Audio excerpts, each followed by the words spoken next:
Chapter 4, A Long Walk to Water.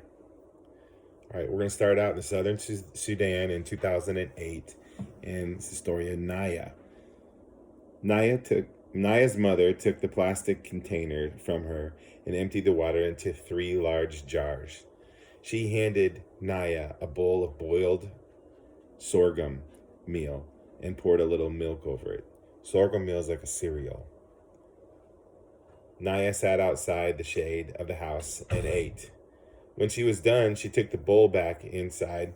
Her mother was nursing the baby, Naya's little brother. "Take a cure with you," her mother said, nodding towards Naya's sister. Glancing at her younger sister, Naya did not say what she was thinking, that Akir, who was only 5 years old, was too small and walked too slowly. She needs to learn, her mother said. Naya nodded. She picked up the plastic container and took Akir by the hand. Home for just long enough to eat, Naya would make her second trip to the pond and back, to the pond and back. Nearly a full day of walking together. This was Naya's daily routine, 7 months of the year, daily, every single day. Now we're going to jump to southern Sudan in 1985. It's a long time ago. Salva held his breath as he scanned the faces, one by one. Then the air left his lungs and seemed to take all hope with it. Strangers. No one from his family. The old woman came up behind him and greeted the group. "Where are you going?" she asked. A few of the people exchanged uneasy glances. There was no reply. The woman put her hand on Salva's shoulder. "This one is alone. Will you take him with you?" Salva saw doubt on the people's faces. Several men at the front of the group began speaking to each other. "He is a child. He will slow us down." "Another mouth to feed. It is already hard enough to find food." "He's too young to do any real work. He'll be of no help to us." Salva hung his head. They would leave him behind again, just as the others had. Then a woman in the group reached out and touched his arm. One of the men. She said nothing but looked first at the man and then Salva. The man nodded and turned to the group. "We will take him with us," he said. Salva looked up quickly. A few in the group were shaking their heads and grumbling. The man shrugged. "He is Dinka," he said, and began walking again. The old woman gave Salva a bag of peanuts and a gourd for drinking water. He thanked her and said goodbye. Then he caught up with the group, determined not to lag behind, not to complain, not to be any trouble to anyone. He did not even ask where they were going, for fear that his question would be unwelcome.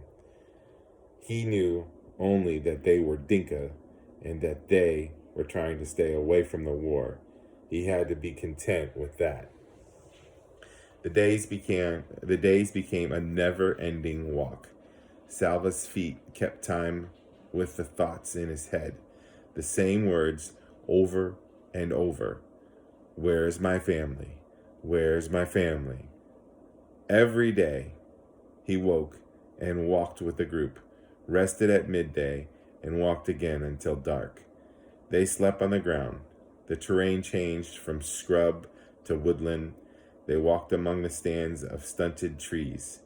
There was little to eat, a few fruits here and there, always either unripe or sworn rotten.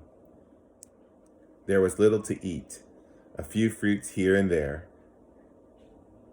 always either unripe or worm rotten. Salva's peanuts were gone by the end of the third day. After about a week, they were joined by more people, another group of Dinka, and several members of a tribe called Jukol. Men and women, boys and girls, old and young, walking to nowhere. Salva had never been so hungry. He stumbled along, somehow moving one foot ahead of the other. not noticing the ground he walked on, or the forest around him, or the light in the sky. Nothing was real except his hunger, once a hollow in his stomach, but now a deep buzzing, pain in every part of him. Usually he walked among the Dinka, but today, shuffling along in a daze, he found he had fallen a little behind. Walking next to him was a young man from the Jukol tribe. Salva did not know much about him except that his name was Buksa.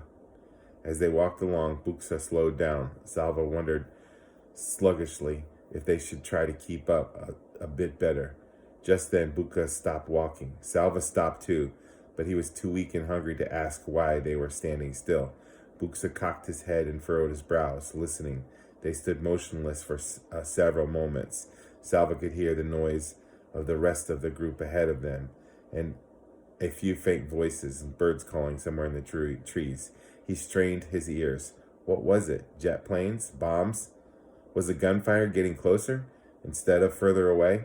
Salva's fears began to grow until it was even stronger than his hunger. Then, a slow smile spread over Buksa's face. There, you hear? Salva frowned and shook his head. Yes, there it is again. Come. Buksa began walking very quickly. Salva struggled to keep up. Twice Buksa paused to listen, then kept going even faster. What? Salva started to ask. Buksa stopped abruptly in front of a very large tree. Yes, he said. Now go call the others. By now, Salva had caught the feeling of excitement. But what shall I tell them? The bird? The one I was listening to? He led me right here. Buksa's smile was even bigger now. You see that? He pointed up the branches of the tree. Beehive. A fine, large one. Salva hurried off to call the rest of the group.